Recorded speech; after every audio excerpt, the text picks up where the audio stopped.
Thanks for sticking around after lunch. I'll try to not accelerate your dive into a food coma too much.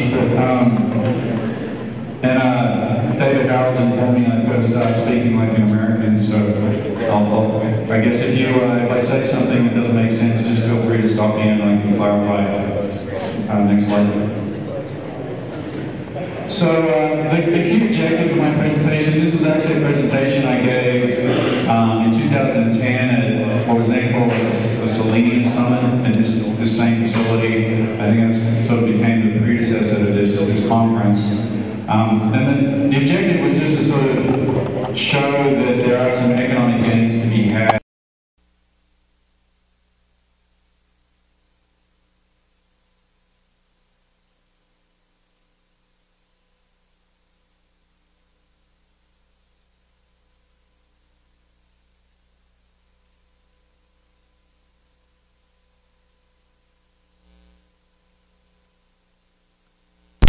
Producer that's been kind enough to share these numbers with us. And so it's more just to emphasize the contrast. So don't get too tied up in the actual numbers themselves. And then we'll talk a little bit more in general terms about some examples where some of the pivots have been a success. Okay, next slide.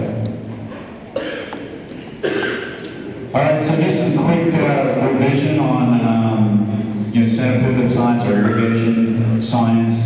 If you could hit the button. Okay, so this is how soil moisture on a time axis looks when we're irrigating with a more traditional system. So if the y-axis, the vertical axis, is your air-water mix, the further you go up that axis, the more water you've got in your soil. The further you go down, the more that's replaced by air.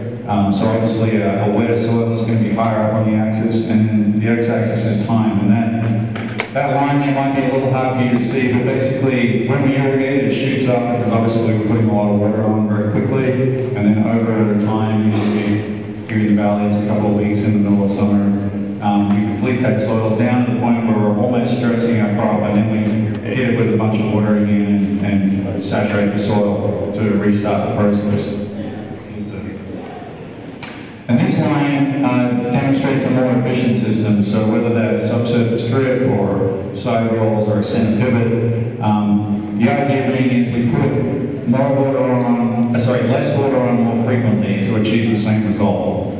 And the main reason why that's better is because most crops prefer a fairly even mix of air and water in the soil. So they like to be around the point where the x and the y-axis are intersecting.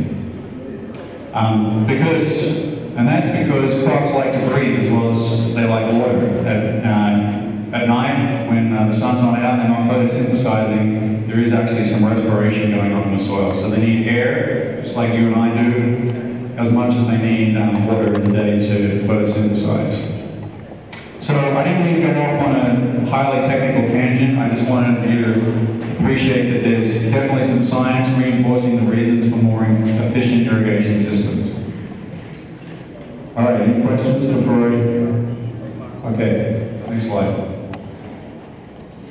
All right, and just some background on center pivots and sprinklers here on the west slope of Colorado. Most of you will know a lot more about this than I do, since I've only been here since 2008. But the early center pivots that were quite successful in places like Kansas and Nebraska, the sandier soils there, were tried here, I believe, in the 1970s and met with a horrible response. I mean, it was a disaster. The few people that did try them, I think, they barely lasted the season. And that was a function of just where the technology was at the time. We had sprinklers that were emitting large droplet size under very high pressure. It took a lot of energy to run these pivots, and then those drops of water, large drops of water, had a lot of energy, and they would essentially just smear the surface of the clay adobe soils here that we have in the valley.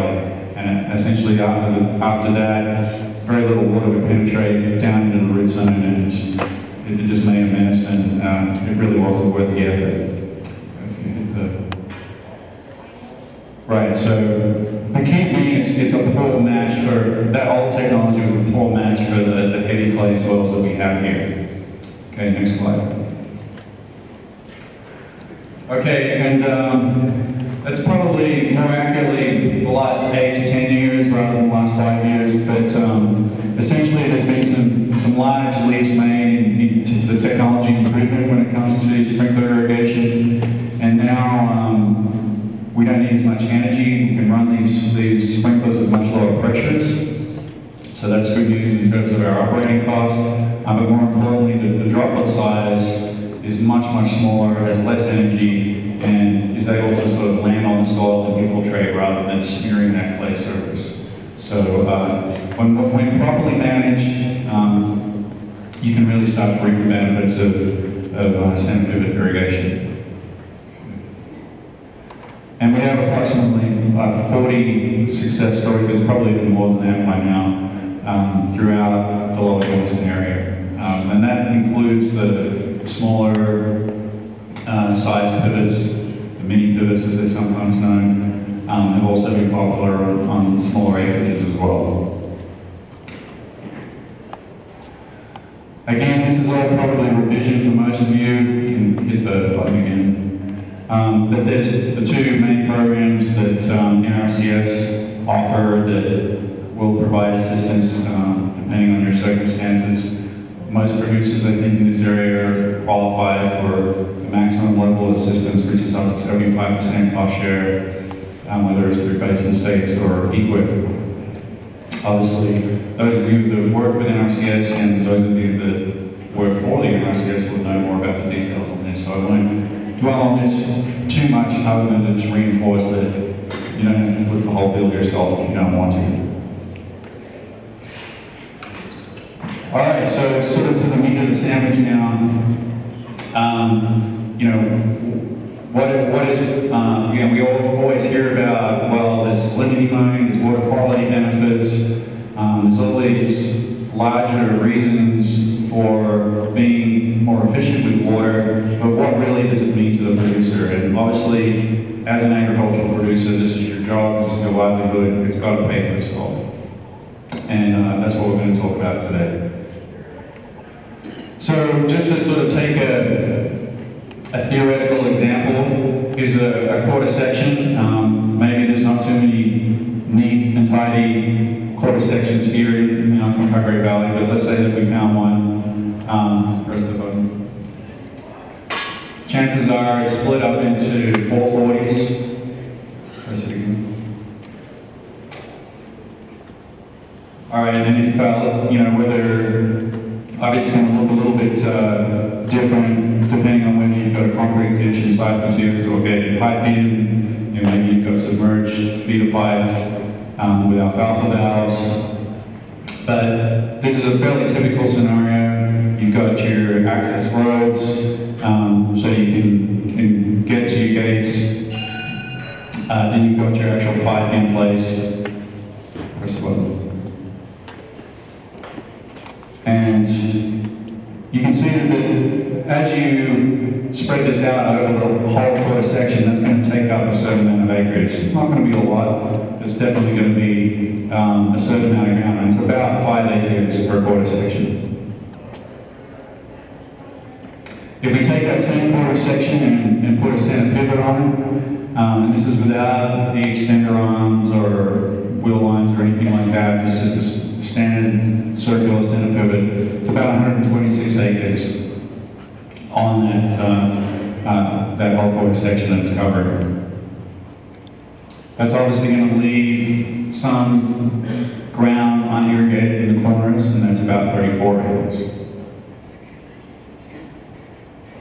So again, just sort of talking in comparison terms, the furrow system, we're looking at about 155 of your 160 acres irrigated, and the pivot's going to cover only about 126 acres. No, that's all right, it's got the same information here. So there's obviously some things that, well, maybe not obvious to some of you, but the reality is that the federal financing doesn't cover all of the costs of upgrading. For instance, Three-phase power is a common one. So in reality, maybe a 75% cost share looks more like somewhere between 50 and 75%. So we just split the difference and said 62.5%. 90% of that's financed at 7% interest on the remainder. Okay, and this is just a simple budget of costs for irrigating with a pivot and furrows. And the key one here, I think, is how much is your time worth to you? This particular producer, again, I should qualify that these are all numbers. They're from one particular producer, not necessarily representative of everybody's situation, but this is more just to highlight the changes that bringing in a pivot made to the cost and value. The producer saw a significant improvement in terms of their yield. This was an average yield, I believe, on small grains, increase of about 12%. Or if you're looking at it from the furrow perspective, you're missing out on 10% of your yield.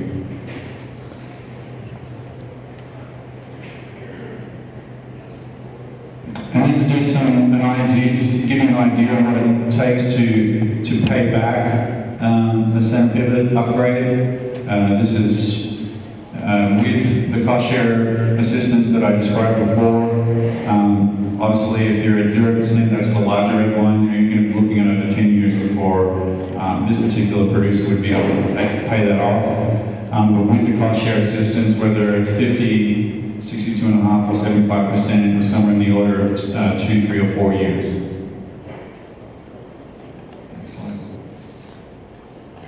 And here's just some examples of producers that probably you have heard of. I just was speaking to Randy at lunch and warned him that I was going to be describing his operation here. So if you hear somebody screaming in the back, that's probably Randy. In 2003, Randy installed his first new generation pivot. I believe it was the first one of the newer pivots that's been installed in the valley with assistance from NRCS. He now has 3 of these in today. You see the 30% increase on average, I believe. Maybe Randy wants to speak to that in more detail.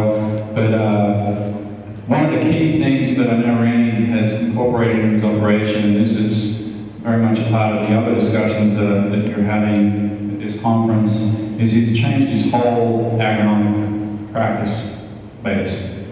So gone to a reduced tillage operation, cut down dramatically on the number of passes he has to make on his field, disturbing the soil, practically dramatically less than he had been prior to that, using a lot less fuel. And that's very much part of upgrading your system to a more efficient irrigation technology.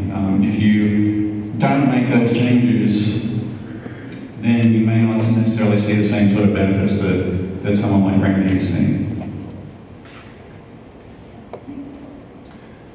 Dan Sullivan, who's a rancher up in the North Fork area near Hotchkiss.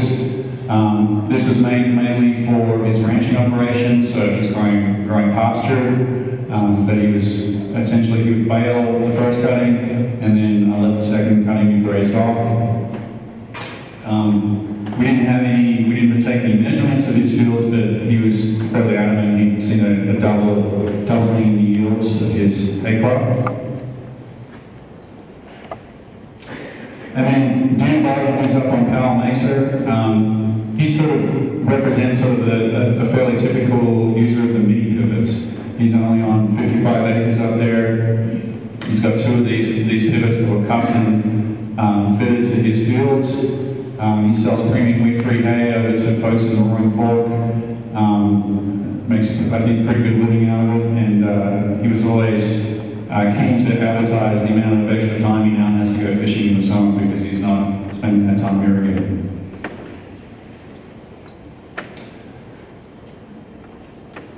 And part of the larger picture in terms of using these pressurized sprinkler systems, since the cost of installing a pump is one of the more prohibitive costs associated with it, and it's it's not necessarily something that you can incorporate in your cost share contract with NRCS. The water users are being very proactive in not only lining ditches for water quality, but getting ready to, they've already piped some of their laterals, and they're already looking and planning for the future to where they can pipe key laterals so that there's pressure at the head gate for running a pressurized system like the center pivot. So there's going to be more opportunity to tap into that pressure rather than having to spend out of pocket for a pump to provide that pressure.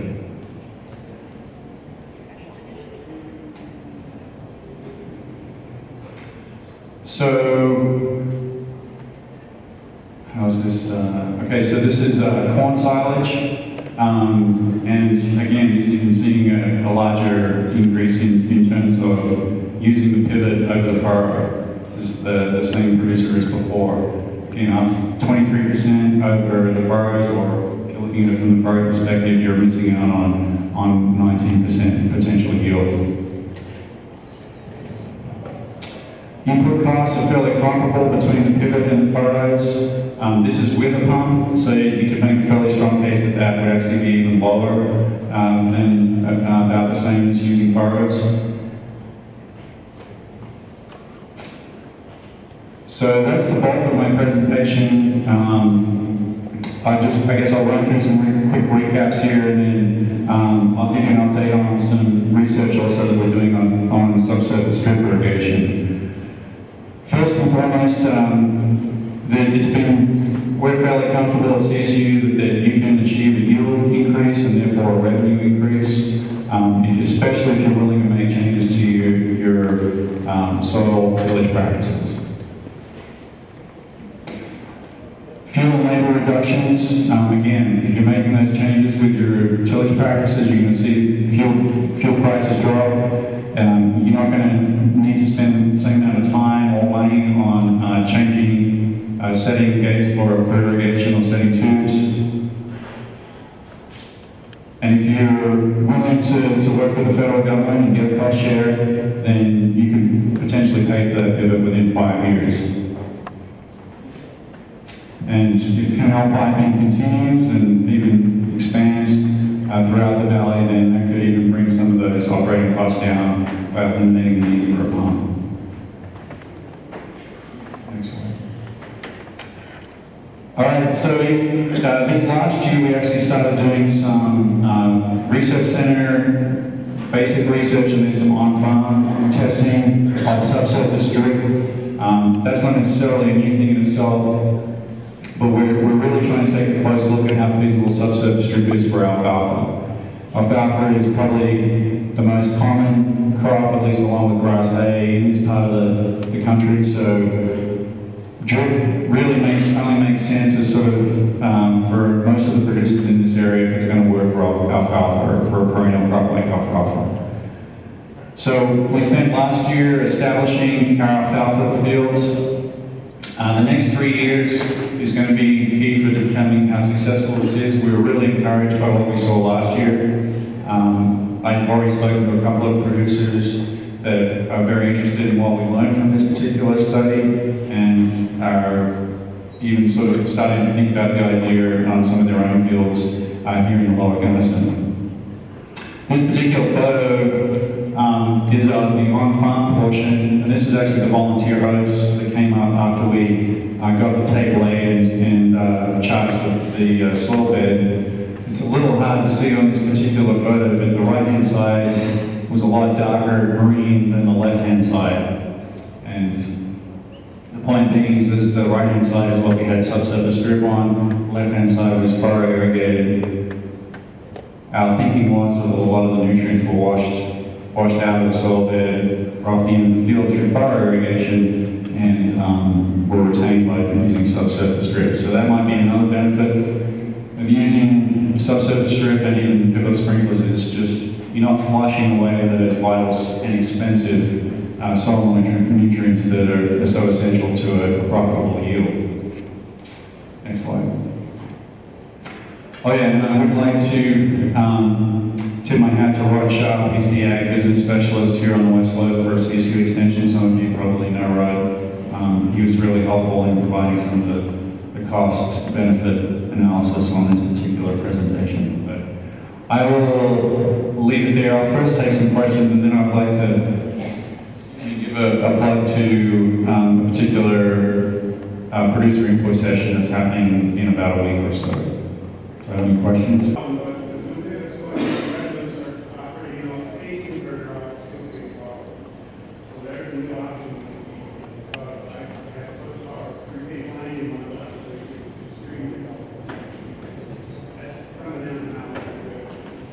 Good to know.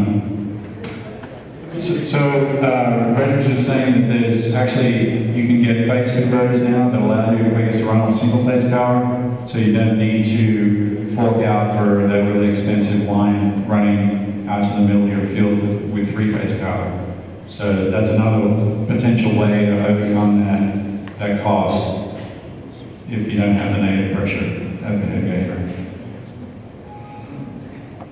All right, thank you very much.